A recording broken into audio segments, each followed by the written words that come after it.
नमस्कार, आप देख रहे हैं अब तक टीवी चैनल। हमारे संवाददाता राजा शर्मा ने फिरोजाबाद से जानकारी देते हुए बताया, उत्तर प्रदेश के जनपद फिरोजाबाद में वृक्षारोपण महाअभियान 2023 के अंतर्गत उत्तर प्रदेश में रखा गया 35 करोड़ पौधे लगाने का लक्ष्य। पर्यटन एवं संस्कृति मंत्री उत्तर प्रदेश जयवीर सिंह, जिलाधिकारी फिरोजाबाद एवं पुलिस अधीक्षक फिरोजाबाद द्वारा कस्तूरबा गांधी आवासीय विद्यालय सिविल लाइन टबराई में किया गया वृक्षारोपण। शासन की मंशानुसार बृहद वृक्षारोपण जन आंदोलन 2023 के अंतर्गत प्रदेश में 35 करोड़ पौधे लगाने के लक्ष्य के दृष्टिगत आज माननीय पर्यटक मंत्री एवं सांस्कृतिक मंत्री उत्तर प्रदेश श्री जयवीर सिंह, जिलाधिकारी फिरोजाबाद एवं पुलिस अधीक्षक फिरोजाबाद द्वारा कस्तूरबा गांधी आवासीय विद्यालय सिविल लाइन टबराई में वृक्षारोपण किया गया। साथ ही सभी को वृक्षारोपण करने एवं वृक्षों के संरक्षण हेतु जागरूक किया गया। प्रकृति के प्रति सकारात्मक रवैये को लेकर सभी को ज़्यादा से ज़्यादा पौधे लगाने एवं वातावरण के लिए खतरनाक प्लास्टिक जैसे कई पदार्थों का उपयोग बंद करने के लिए जागरूक किया गया।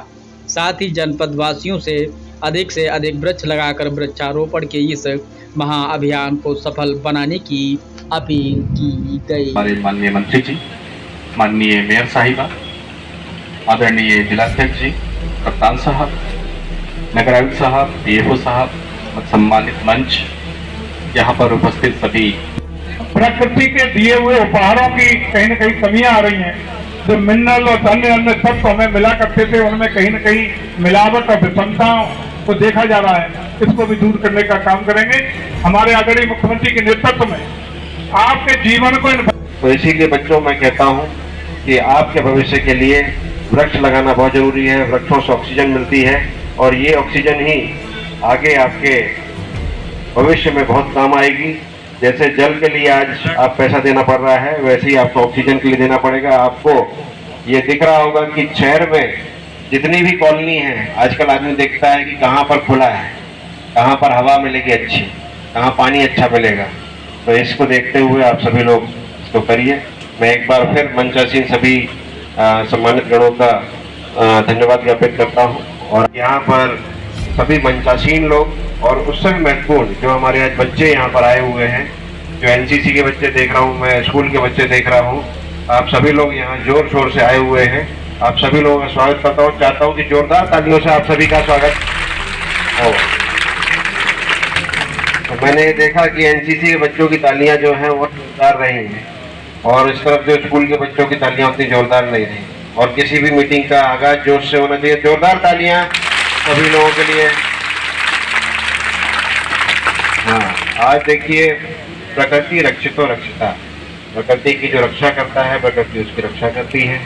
आप सभी लोगों को मालूम है जो आह्वान है और उसमें जनपद को जो लक्ष्य मिला है, उसमें हम लोग यहाँ से शुरुआत कर रहे हैं और 35 लाख का जो लक्ष्य मिला है हमें आज के दिवस का, वो हम लोग पूरा करने का काम करेंगे। क्योंकि जो हमारी तैयारी थी, गड्ढे खोदने का कार्यक्रम और जो नर्सरी से हमारे पौधों के वितरण का कार्यक्रम था, वो ऑलरेडी हम लोगों ने कर लिया है। और इसके लिए पूरे वन विभाग को और जितने भी विभाग इस कार्यक्रम में लगे हैं, उन सबको मैं धन्यवाद देता हूं कि आप लोगों ने बहुत ही कुशल नेतृत्व में अपना कुशल नेतृत्व दिखाया और आप लोगों ने ये काम जो है बहुत टाइमली किया है, जिससे कि हम लोग लक्ष्य पूरा करने में आज सफल रहेंगे।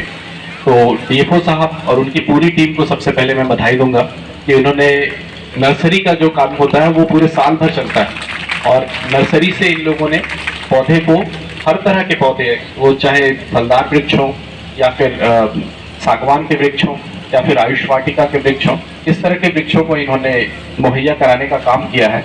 इसी तरह अन्य विभाग के लोग, जिसमें सीमा हैदर पाकिस्तान की महिला है, हिंदुस्तान में आई है, अवैध रूप से प्रवेश की है, किस तरह का उसका स्वरूप है, इसके लिए हमारी जांच एजेंसियां विस्तृत रूप से गहनता से उसका जांच कर रही हैं, परीक्षण कर रही हैं, विवेचना कर रही हैं। एटीएस भी यूपी का लगा है और केंद्रीय जांच एजेंसियां भी उसमें इन्वॉल्व हैं। जांच के परिणाम के अनुसार उसमें कार्रवाई होगी और तमाम जो कानूनन उसमें प्रक्रिया है और कानूनन उसका क्या विवेचना और जांच के आधार पर निष्कर्ष होगा, उसी के अनुरूप कानून के मुताबिक कार्रवाई होगी। सर 18 घंटे की लंबी पूछताछ के बाद एटीएस ने अपनी जांच रिपोर्ट यूपी गृह विभाग को भेज दी है और उसमें अब इस आपका आगे का क्या स्टेप यूपी रहेगा? सरकार का अकेले का नहीं है, अपनी जांच रिपोर्ट जो भारत सरकार की जांच एजेंसी है उसको एक सबूत के तौर पे, एविडेंस के तौर पे यूपी देगा, लेकिन केंद्र की जो जांच एजेंसियाँ भारत सरकार जाएंगे वो भी उसमें इन्वॉल्व है।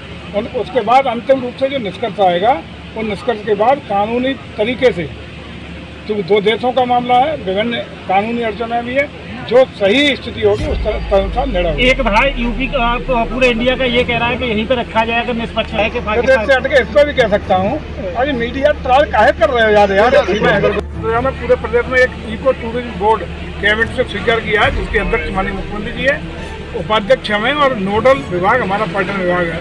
उसमें 9 विभिन्न विभाग जोड़े हैं, जिसमें वन विभाग है, आयुष विभाग है, परिवहन विभाग है, ग्राम विकास है, अन्य विभाग जोड़े गए हैं, ताकि जो प्राकृतिक संसाधन उत्तर प्रदेश में उपलब्ध हैं, प्राकृतिक रूप से इंफ्रास्ट्रक्चर डेवलप जो पहले तो किए गए वो जिनका उपयोग नहीं हो पा रहा है, उन सबको हम लोग सदुपयोग करते हुए तमाम संसाधन जुटाते हुए पंचकर्म, सतकर्म, आयुष के द्वारा जो बंगलौर और केरला में लोग जाते हैं वो एक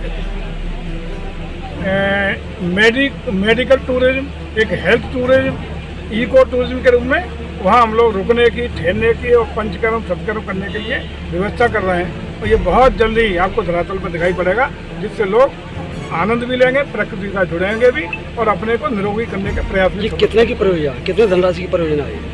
अरे एक परियोजना नहीं है, उसमें तमाम परियोजना है। जैसे फिरोजाबाद जिले की आपके नसीरपुर थाने के बगल में जो रपड़ी की बेल्ट है, बियर वाली बेल्ट, उसको भी हम लोग डेवलप इको टूरिज्म के रूप में डेवलप कर रहे हैं। यमुना के किनारे है, यमुना में नौकायन कराएंगे, वहाँ बटेश्वर, नेमी सारण क्षेत्र जो वहाँ का जैन लोगों का है, अटल बिहारी जी का जन्म स्थान है, तीनों और रपड़ी वाले पेड़ को, चारों को कनेक्ट करते हुए हम इको टूरिज्म के लिए बहुत बेहतरीन डेस्टिनेशन बनाएंगे। आज वृक्षारोपण कार्यक्रम का आयोजन है और हर जिले में माननीय मुख्यमंत्री के निर्देश पर विभिन्न मंत्रियों को वहाँ इस कार्यक्रम में भागीदारी करने का अवसर दिया गया है, जिम्मेदारी दी गई है। आज हमें भी फिरोजाबाद और मैनपुरी 2 जिलों के कार्यक्रम में रहना है। आज फिरोजाबाद में इस कार्यक्रम की शुरुआत हुई है। बृहद रूप से यहाँ वृक्षारोपण लक्ष्य को पूरा भी करेगा। मैं समझता हूँ जिस प्रकार से यहाँ का प्रशासन, यहाँ के लोगों की जो व्यवस्था की गई हैं, जो योजना बनाई गई है, उसके हिसाब से यहाँ हम लक्ष्य को पूरा भी करेंगे और उससे आगे भी जाएंगे। और न सिर्फ लक्ष्य यहाँ वृक्षारोपण का पूरा होगा, बल्कि उन वृक्षों के रखरखाव की भी जिम्मेदारी लोग शहर स्वीकार करते हुए फिरोजाबाद को हरा भरा बनाने में अपना योगदान करें। जनता से सर किस तरह की अपील करेंगे जो वृक्षारोपण करें और इस मुहिम को आगे बढ़ाएं? समाज प्रत्येक व्यक्ति को जिंदा रहने के लिए, स्वस्थ रहने के लिए और समाज, प्रदेश और देश को स्वच्छता और निरोगता की ओर रहने के लिए प्रकृति के अलावा कोई विकल्प नहीं है। और प्रकृति से जुड़ने का सबसे पहला विषय है कि हम बृहद वृक्षारोपण करें। हर व्यक्ति पेड़ लगाए और पेड़ का संरक्षण करने का काम करें। भले ही कहीं उस पर जगह न हो, आंगन में पेड़ लगाए, अपनी जो जानवरों का घेरा है उसमें पेड़ लगाए, लेकिन वृक्षारोपण जरूर करें अपने लिए और अपने देश, प्रदेश, अपने परिवार के भविष्य के लिए। विभाग पर्यटन जो फर्जीवाड़ा सामने आएगा उसके लिए क्या कार्य योजना तैयार की? जो नेगेटिव सोच मत रखा करेगा, नेगेटिव सोच नहीं, पॉजिटिव लेके चलिए। पहले घोटालों की बात कहाँ से शुरू करें? जांच के निर्भय के साथ आगे आएगा तो न कोई घोटाला होगा, न कोई नेगेटिविटी आएगी, बल्कि एक पॉजिटिविटी के साथ सारे लोग मिलकर के इस लक्ष्य को भी पूरा करेंगे और देश के भविष्य को सुरक्षित करने के लिए, देश नहीं दुनिया, सृष्टि के भविष्य को सुरक्षित करने के लिए पेड़ वृक्षारोपण महती आवश्यकता है। पर्यावरण को शुद्ध करने के लिए वो संरक्षित और सुरक्षित रहें, तो इसके लिए पेड़ यानी वृक्ष सबसे महती भूमिका का निर्वहन करते हैं। आप और सब जानते हैं, जो साइंस के स्टूडेंट हों वो सब जानते होंगे कि वृक्ष ऑक्सीजन देते हैं और CO2 के रूप में कार्बन डाइऑक्साइड सोखने का काम करते हैं।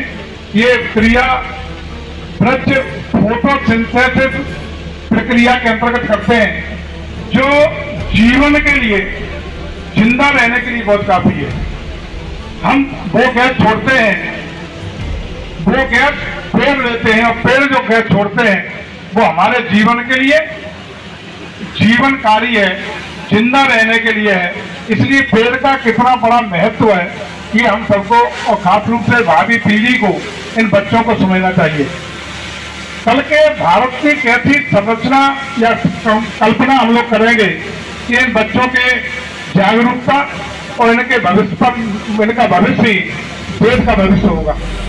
ये प्रकृति के प्रति जागरूक हों, इसीलिए इन बच्चों को प्रेरणा देने के लिए मैं समझता हूँ कार्यक्रम में भी डीएम साहब के द्वारा सर्वाधिक भागीदारी बच्चों की कराने का काम किया गया है। ये जागरूक हो गए, निश्चित रूप से प्रकृति के प्रति, वृक्षों के प्रति, जल के प्रति, जल संसाधनों के प्रति, प्रकृति के द्वारा जो भी संसाधन और चीजें उपलब्ध कराई गई हैं, जिसको हम ईश्वरीय कृति कहते हैं, उन सबका संरक्षण करने का यदि जागरूक हो गए तो मैं समझता हूँ कि हमारा भविष्य जागरूक होगा, प्रदेश आगे बढ़ेगा, देश आगे बढ़ेगा, संरक्षित रहेगा।